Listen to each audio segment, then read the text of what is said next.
Oh, I'm going to be doing part two about this one. Okay. 1:55 in the morning West Coast time. It's still the 25th of April 2024.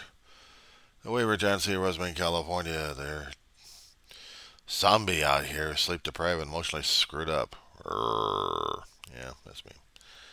Okay, so in the other clip I was doing about anti this, protesting, and First Amendment rights.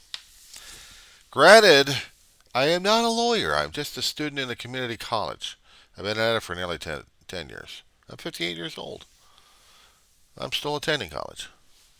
Nothing wrong with an adult, an old fart like me going to college and learning about a few things. What drives me crazy is when I learn about a few things, how I'd like to put the old farts who think they've already been established already, put them to shame. Especially when I see an educator on a particular news show who says, "Well, I don't understand what the hell's going on with them." I'm like, you're not even paying attention to Activism 101, and you're also not paying attention to the whole situation. You're an activist. Actually, you're an activist? Not even.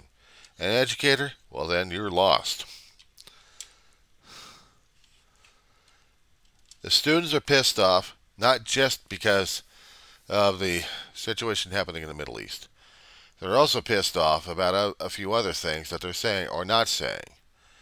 When you have a student who's supposed to be doing the valedictorian message concerning about what's happening in the Middle East, especially in Israel, regarding the genocide of Palestinians, regarding decisions happening on both sides that inflated this situation to the absolute extreme at this point.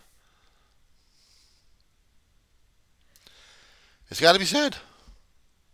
If I was a valedictorian in the college, at the university, I'll be saying it. But because the viewpoints were known,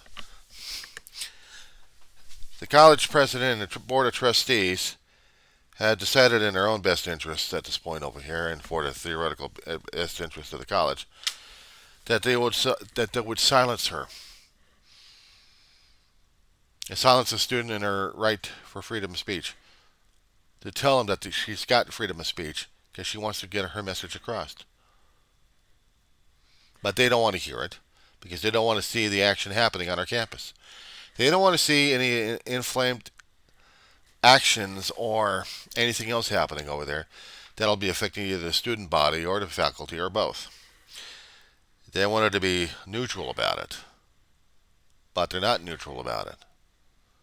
Universities are not neutral. If you're an open minded, liberal university or college system, you are encouraging freedom of thought, freedom of speech. You are encouraging the actions because you are educating them about the actions, but then denying them the action. The reasons why we have the protest to let you folks know what's going on. They didn't want to say anything when they were asked questions about it. They wanted to be just like the valedictorian who was silenced, who was trying to make a point what was going on. It may have been one sided, but some of them actually kind of agreed to that one side. But maybe there was another side to it that they didn't want to hear about either. If they want a peace on both sides, they got to acknowledge that there's a hell of a lot of anger and angst and misconceptions and everything else going screwy on both sides.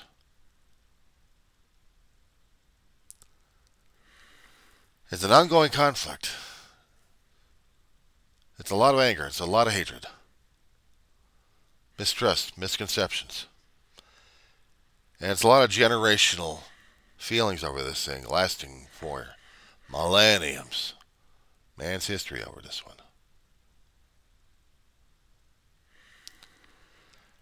You study history long enough,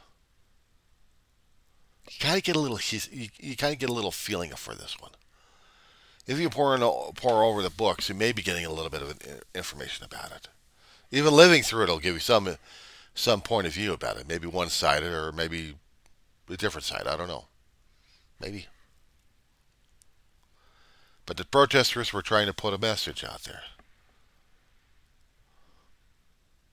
They were trying to put a message out there. They can't stand the shit going on. And they don't like what the university and our government is doing. And they're making it known.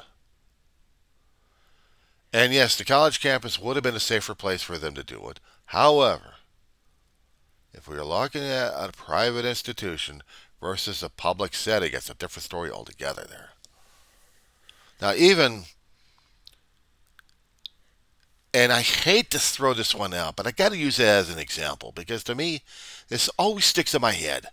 Skokie, Illinois versus, I hate to see this one, the American Nazi Party. Hold on, guys. Hold on. All right? There's a method to this insanity. Let me go through this one. We're going through Alice in Wonderland stuff, so we're going to be coming out so we can get out of Wonderland, okay? You don't know that this happened back in the 70s? Rotten group of people coming in, espousing off their hatred into a town that they wanted to scare the hell out of people. They were going to do a good job at it, too. And they were going to go through the towns. They were going to go through a certain section of town just to prove that they were assholes about it. I'm putting it in my own words. What happened? They get arrested.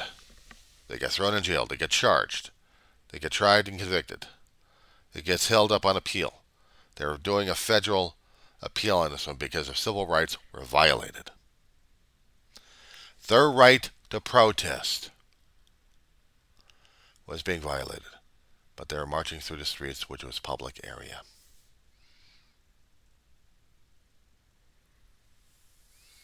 Gets worse. They go through the Supreme Court of the United States, and during that time, we had different judges with different liberal ideas and also conservative values as well. But they were looking at the law. Was civil rights violated? Not just due process, but was the First Amendment violated? They had the First Amendment right to protest. At the time, we didn't have the laws set up to stop all that vitriol coming out of their mouths. These days we do. Back then they didn't. But I'm looking back at that case because the First Amendment was being tested at that time. The federal court, the Supreme Court of the land, said they had the First Amendment right to say it. But there was a hidden but in there. The but was how to implement it. The court said you had the First Amendment right to say it. I mean, you had the First Amendment right for freedom of speech. That's it. They confirmed that. The party decided, okay, we got all the right we can to go through the town and we'll do it, right? Wrong. Because it's still up to the town itself to regulate through their ordinances of where and when, and if they got permits for the damn thing in the first place.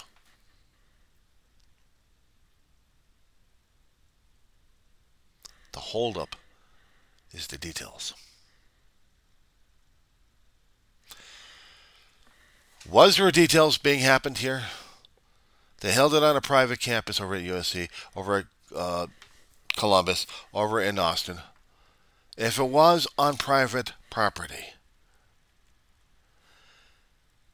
they would have problems concerning about this one. They would need to have permits. They would need to have paperwork, insurance, and stuff like that to cover the damn details. They probably would have the right to say it, but the details are always the one that's going to bury your ass alive on this one. Now you can go out to a park and protest. The park's public, but you still got to go through the ordinances first to get permission. You have the right to say it, the protest, but it's always to the locals that they have to say where and when and how. They encourage you to use your rights, to the First Amendment right to freedom of speech, to say it.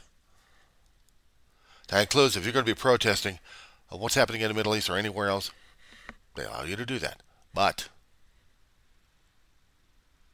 it's always the details happening at the lower end, at the local end. Not the higher up in SCOTUS. SCOTUS says you can do it. You can protest. You can mouth off. But it's always the middle management and down below that control all the details at this point. SCOTUS can only say concerning about the higher lofty constitutional issues. I have the right. I have the absolute right to go insane with my words and everything else. But legislative, on a local level, to state level, to federal, how do I use the right for freedom of speech?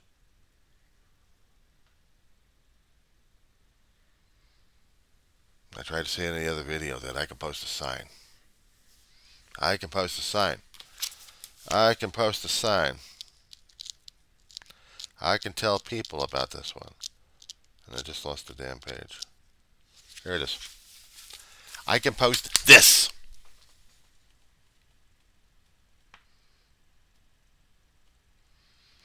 I can yell to the top of my lungs. I have a sign. Where am I doing this at right now? Look around. Private property. Even though I'm in a rental, I'm paying rent for this place. I'm subject under rules. I'm subject under regulations. I am subject under private, not public. Differences. If this was a college campus, if this was city owned of a public campus, if this was paid by public taxpayers, by bond measures, by everything, by rights, that was public. But it's still private. Depending on how they got their charter set up, depending on how they've got their structure set up, they allow only so much for freedom of speech at this point.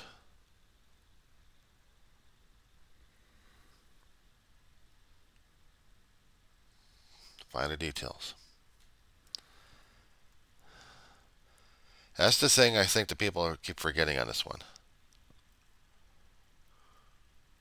As I said before, I'm not a lawyer. I'm not an attorney. I'm still struggling through community college. I'm 58 years old. Maybe I should have gone through this stuff a long time ago. I didn't have time, perspective, wisdom. I didn't have anything else I needed as I have right now. Otherwise, I'd be a lawyer right now arguing. I'd be one of those multiple lawyers that you see on the screens tell you about their own viewpoints and their own interpretations of the law. I'm only going by life experiences right now, what I've heard, what I've seen, and what I've read. That's all I do. That's all I understand. And I understand that I have a limitation that still needs to be built up more because I need to add more to it. I need to add more to my knowledge base. What they say concerning about vitriol, people using a lot of that language going after people left and right. It's angry stuff. It's angry stuff. I'm, as an angry person here, say for example, I'm using my language here to piss you off. Because I want to see your negative reaction against me. I want to see how much I'm going to be pushing your button at this point. So therefore, I'm going to say every rotten, nasty, ugly thing because that's how I feel. And I want your negative reaction. Why? Because I'm an egomaniac and I thrive on a damn thing. But I've got a cause to make. I've got a point to make. And therefore, you're going to listen to it because you got no choice. And the other person's going to say the same damn shit too. I know I keep referring back to this movie, and I love this movie a lot. Not because of the romance in the situation. No, because of the political aspects of the damn thing. Whoever thought this movie up was a genius on this one. Because they're hitting points left and right that I agree with. America is advanced citizenship, to borrow lines from this film. You got to want it bad. You got to want it bad to where you're going to support this guy's freedom to say his crap along with your freedom to say your crap. Somewhere in there has to be a compromise. Somewhere in there's got to be a gray area that people can maneuver around, they can work with.